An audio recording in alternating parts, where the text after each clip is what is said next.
Welcome back to our program at InnoDex today. I started this morning with a presentation about 3D printing and... I actually can't hear you well, to be honest. This is a guy from MX3D from Amsterdam. He can't make it to Sweden now, so we have him online. It's live. These are the guys with the printed bridge in Amsterdam. Maybe you have heard about that, the metal bridge, which was installed last year in the center of Amsterdam, somewhere there. And they work with a welding technology as a 3D method to set up industrial products, metal pieces. We have two in our exhibition down there, a metal flange made from bronze and a clamp for the oil and gas industry made from steel. And this is what René Bax is now going to present us. I think he's going deeper into his technology. So now we need the sound. I think is he going to so welcome, René. Can you hear us? You can start with your presentation. Thanks for being with us. Hello everyone, can you hear me? Perfect. I hear you guys pretty bad, so if there's any question, please repeat to me. If you have any questions, it's an interactive presentation. I'll take about 50 minutes to tell you more about the company and what kind of work we do. So let's get going. If it's working, let me check. Yep. So MX3D, we do robotic 3D metal printing. And it basically is that we program welding robots such that they stack weld lines on top of each other. Nothing more and nothing less. It's all weld lines stacked on top of each other. The reason why we do this is that we see a high potential for 3D printing in metal. And as you know, there are quite some metal parts which are medium-sized or large-sized. The more mature technology nowadays is powders, but those can be very expensive or slow once you go bigger. With robotic wire arc additive manufacturing, we think we have a technology to tackle that. As mentioned, it's robotic wire arc additive manufacturing. So in simple words, it's done by a robotic. The core technology is arc welding. We only use wires, so standard welding wires. And the whole process is done such that it is additive manufacturing. So it stacks weld lines on top of each other. Most people know us from the bridge that we printed. I'll get back to that later. We now have 10 robots in our workshop and about 30 people working. And our focus is really to transform welding robots into industrial 3D printers. So the company erected from a big idea to start printing a 12 meters long bridge. At that time, the biggest metal part was actually smaller than 1 meter. So this was more than 10 times bigger than any other printed metal parts at that time. And why we decided to go for a bridge is pretty simple. You don't need to be an engineer to understand that whenever you can place a printed bridge, one thing must be certain, and that it's a secure and certified object. In this case, more than 1 million people pass it, so it has to be safe first. We're very proud that last year it was actually opened by the Queen of the Netherlands, and now people are using it extensively in the city center of Amsterdam. So if you're there, I invite you all to go there. But actually doing printing the bridge, we served quite a few industries with that. Getting back to the technology, it's wire arc additive manufacturing. We stack weld lines on top of each other. Our software is called Metal Excel. We basically program the welding robot such that it does additive manufacturing. We use only off-the-shelf robotics and off-the-shelf welding equipment. So KUKA, ABB, Frodius, ASAP, those brands can be connected with our technology. Our goal is to add the functionality of additive manufacturing and to really transform your robot into a 3D printer for metal. So the benefits, as explained, the more mature technology is powder bed fusion. Due to the fact that we use robots, it's much more flexible. You can go bigger. Powder usually has a deposition rate of a few hundred grams per hour. With our technology, we can make kilos per hour. Especially in steels, we can go several kilos per hour, reducing the lead time. Also, from a cost point of view, we only use off-the-shelf robotic equipment and welding equipment. So you can actually build your own system. And from a capex point of view, it's at least 5 times cheaper than powder bed fusion. And also on the OPEX, so the material, we just buy standard welding wires around the corner, right? You don't need to get specialty powders to get that. And next to that, you can actually create your own alloy. But there are thousands of different alloy available. As long as it's weldable, it is compatible with our technology. You can print with it.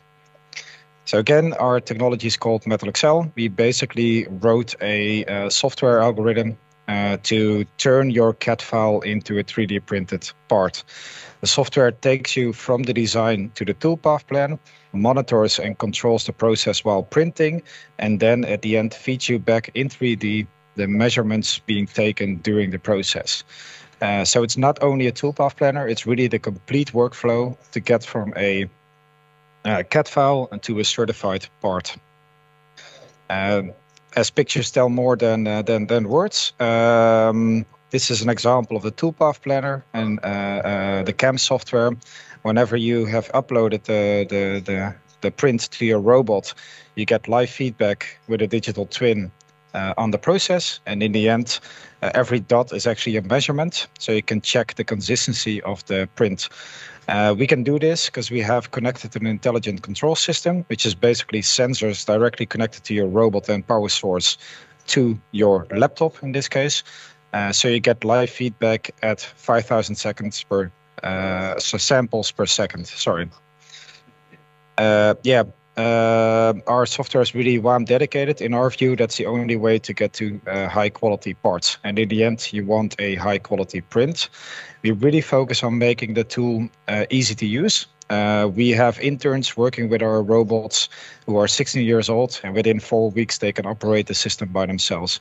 And again, from a cost point of view, which is very important, both on the investment as in the operating expenses, it's a lot cheaper than the more mature selective laser melting method.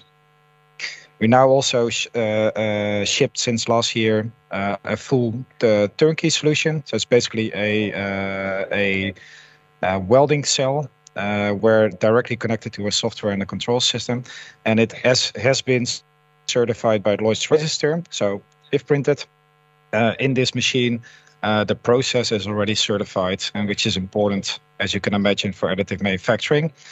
It has an 8-axis system, so 6 axes of the robot and 2 axes of the manipulator. In this case, it's ABB and Frodius, but again, we are compatible with other brands.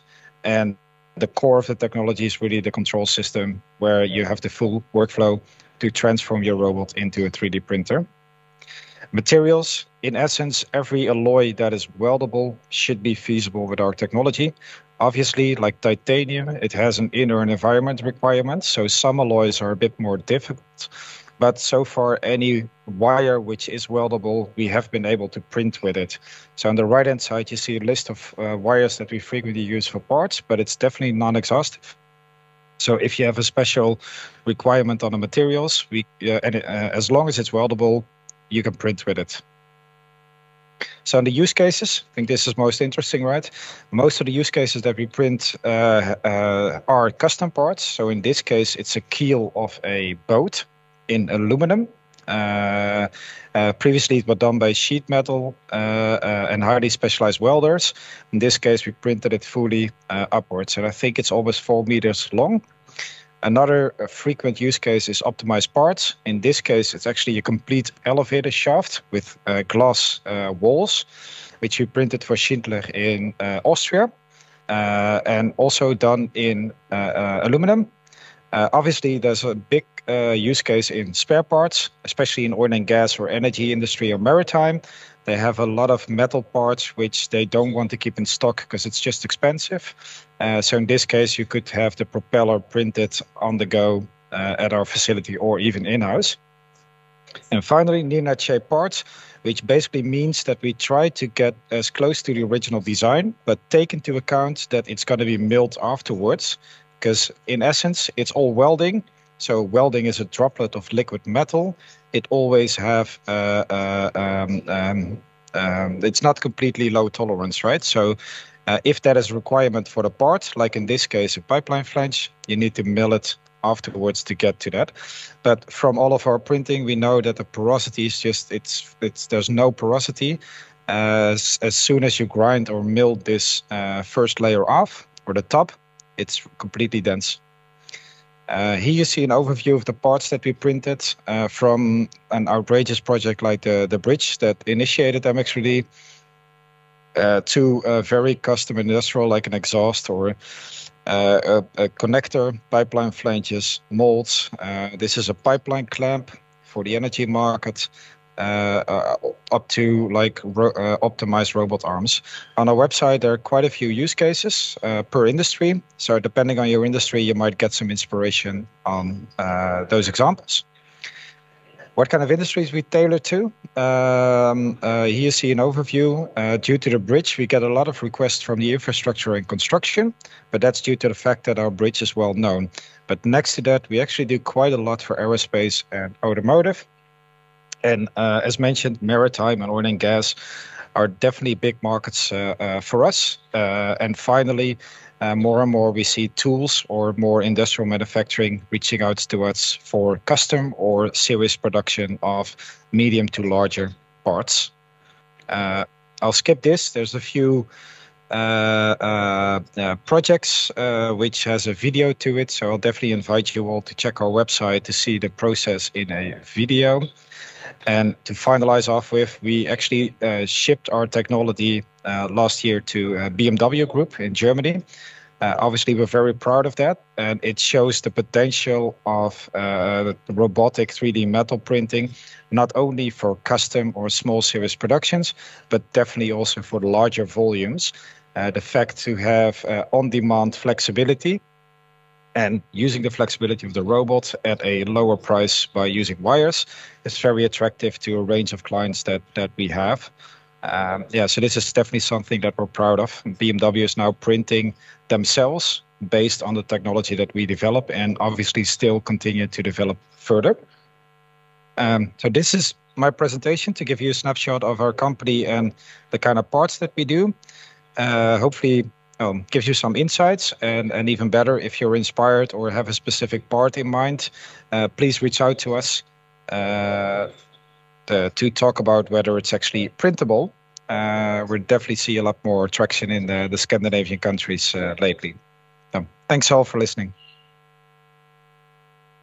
Yeah, thanks a lot, René, for this great presentation. Do you have any questions concerning what he was talking about? Surface treatment. So what about the possibility of surface treatment after the milling process, I guess?